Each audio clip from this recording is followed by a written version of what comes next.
네, KTV의 생방송 국민행보시대 계속해서 지역 문화원을 만나보는 시간입니다. 네, 오늘은 시민의 문화원으로 거듭나고 있는 김포 문화원을 만나보겠습니다. 이하준 원장 자리에 나오셨습니다. 안녕하세요. 안녕하세요. 네, 안녕하세요. 네. 자, 김포는 수도권이지 않습니까? 굉장히 인구 이동이 많은 곳이고 저희가 사실 원장님께서 김포 토박이라고 들었습니다. 네. 그러면서 쭉 살아오시면서 이 농촌에서 도시로 변하는 모습을 보셨을 텐데 어떻습니까? 먼저 소개부터 해주시죠. 예, 우리 일대 조상님들이 터를 잡은 지는 한 350년쯤 됐을 겁니다. 네. 예, 저는 탯줄이 김포에 묻혔고 예. 초등학교, 중학교, 고등학교까지 김포에서 다녔습니다. 예. 예, 그리고 대학 가기 전에 농사일도 몇 년 제가 직접 하고 네. 그리고 대학 졸업하고 서울살이 한 40년 하다가 김포로 다시 내려가 있습니다. 네. 네. 뭐, 그런데 이제 예. 사실은 옛날에는 김포는 아주 전형적인 농촌 마을이었습니다. 그런데 90년대 이후에 도시화가 빠르게 진척되면서 그리고 2000년대 초부터 수도권 도시가 형성되면서 현재는 인구 32만에 이르는 대도시를 변모했습니다. 네.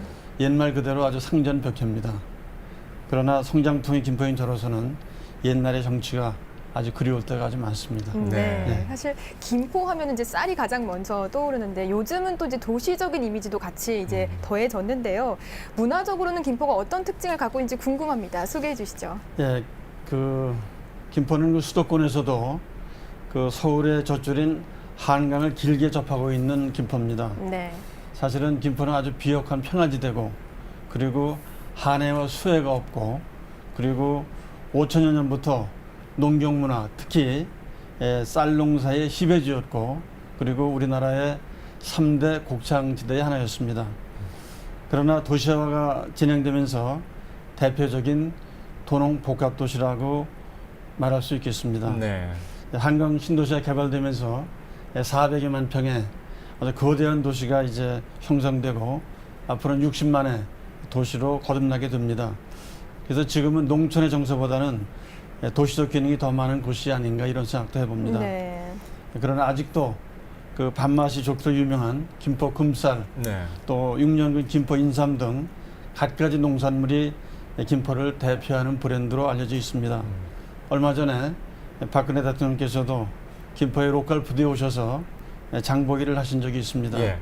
농민들이 생산한 농산물을 직거래해서 비교적 싼 값으로 먹거리를 구매할 수 있는 곳이 또 김포이기도 합니다. 예. 네. 참 좋은 먹거리를 사실 또 서울 시민들이 많이 이용할 수 있지 예, 예. 않겠습니까? 네.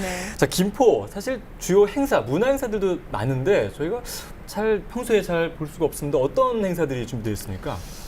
현재 김포를 대표하는 주요 문화행사로는 중봉 조원 선생 문화제가 있습니다. 네.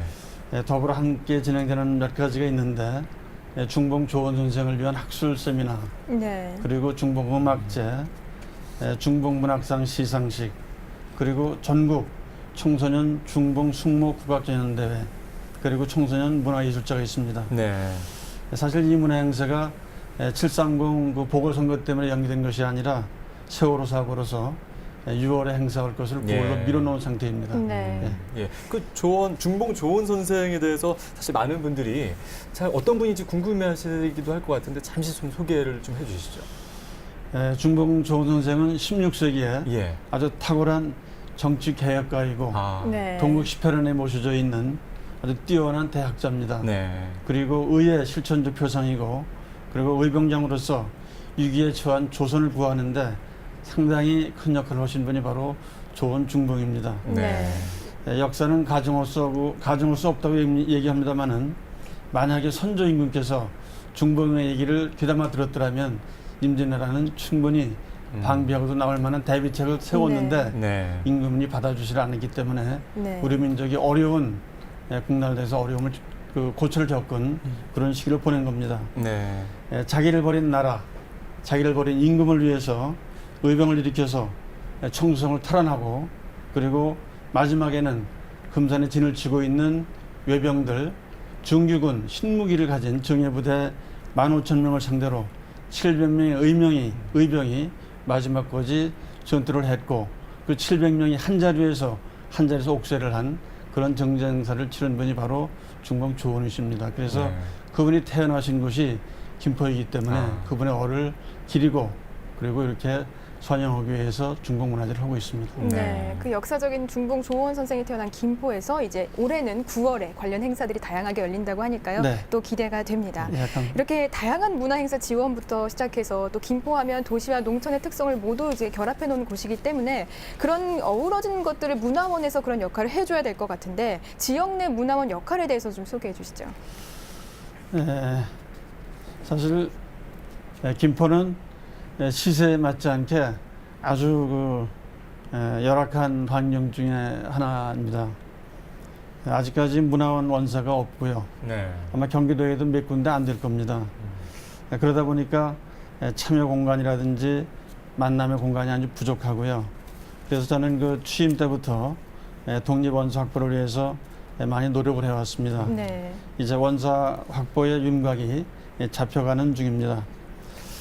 금년이 김포문화원이 창립된 지 50년이 되는 해입니다. 네. 그래서 김포문화원 50년사를 발간할 계획으로 있고 지금은 그 발간 준비위원회를 구성 단계에 있습니다. 하반기에 예산이 확보되는 대로 본격 추진할 계획입니다. 그리고 시민 참여를 위해서 각 사회단체나 참여기관이 아주 중요하다고 생각이 되는데 지금 김포교육청을 비롯해서 많은 단체와 협약을 맺어서 기다리는 문화원이 아니라 찾아가는 문화원이 되도록 지금 힘쓰고 있는 중입니다. 네. 그 일환으로 그 읍면동을 대상으로 해서 주민들에게 찾아가서 함께하고 그 나름의 역사와 문화의 가치를 공유하는 프로그램을 운영할 계획을 가지고 있습니다. 네, 아까 네. 뭐 원사가 없다고 말씀해 주셨는데 그러다 보니까 더욱 시민들과 함께 찾아가서 하는 활동들이 많은 것 같습니다. 예. 자, 이제 향토 문화를 지키기 위한 문화원의 역할을 좀 들어볼까 합니다. 이 향토 문화가 또 김포에도 다양하게 있을 텐데 이런 것들을 지키기 위해서 어떤 노력을 또 하고 계십니까? 지금 말씀하신 대로 김포는 이제 새로 유입되는 인구가 아주 많습니다. 네. 그 시민들이 문화여건은 아주 많은데 충족시키지 못하는 것이 현실입니다.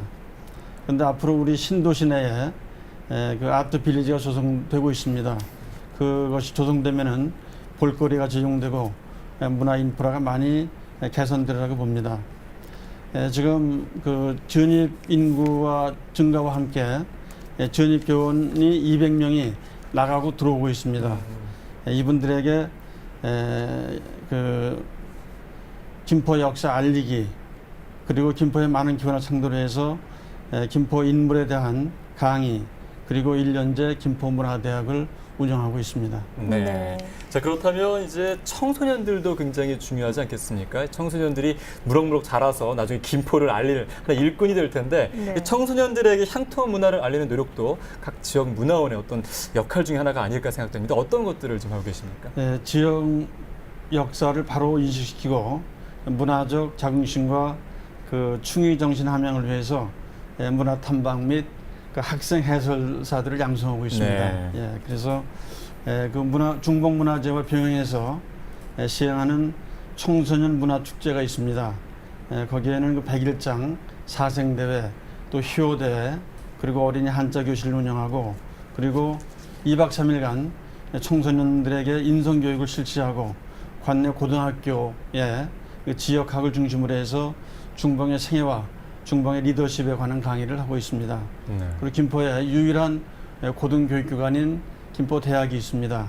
그 대학교와 연계해서 김포만의 지역학 강좌를 다양하게 프로그램을 짜서 운영하고 있습니다. 네, 아무래도 이런 다양한 프로그램들이 이제 있다 보면 그 지역의 청소년들이 나중에 크면 다 조원 선생 같은 그런 분들이 되지 않을까 네. 이런 생각을 이 해봅니다. 문화 예. 프로그램들이 청소년들과 만나면 또 더 큰 시너지가 나오는 것 같은데요. 이 지방문화원의 경우에 요즘에는 이제 해외 교류도 많이 하고 있는데 김포문화원의 경우 어떤 해외 교류 활동하고 있나요? 지금 아직 이제 해외 교류까지는 뭐 이렇게 크게 생각을 못 하고 있고요. 예.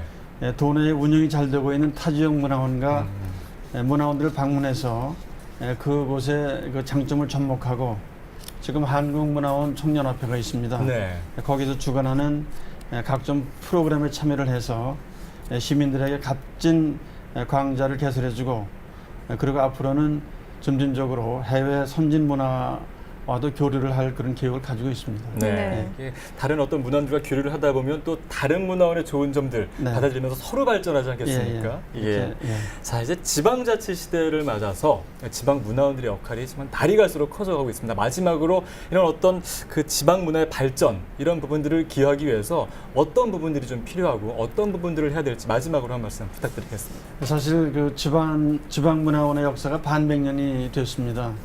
그럼에도 불구하고 아직도 부족함이 많은 상태에 있습니다. 이제는 그 전문 인력을 확보해서 지역 역사를 조사, 발굴, 복원하는 일에 중점적으로 추진하고자 합니다. 네. 또한 아주 열악한 재정난을 타개하기 위해서 안정적인 예산 확보 방안을 수립해서 시민 참여가 활성화되도록 노력하고 있는 중입니다. 박근혜 대통령께서 그 문화 융성 시대를 열겠다고 취임사에서 말씀을 하셨는데 문화 부분 예산이 가장 열악하고 지원이 적은 상태인 것 같습니다. 예. 네. 무엇보다도 국가나 자치단체에서 어느 정도 예산이 주어지지 않는 한 문화원만으로의 노력으로는 큰 성과를 기대하기는 매우 어렵다고 생각이 됩니다. 네. 하지만 주어진 여건 속에서 최선을 다하는 것이 우리들의 역할이 아닌가 이런 생각을 해봅니다. 네. 예, 아무튼 이런 부분들이 참 굉장히 하나하나 이렇게 사실 한 번에 되는 부분들이 쉽지 않은 것 같습니다. 조금씩 쌓이다 보면 문화원이 어떤 큰 역할을 하는 데 큰 도움이 되지 않을까 생각해 봅니다. 네. 자, 문화 융성을 위한 지방 문화원의 역할을 살펴보는 시간. 오늘은 김포문화원 이하준 원장님과 함께했습니다. 오늘 나오셔서 감사합니다. 네, 고맙습니다. 감사합니다.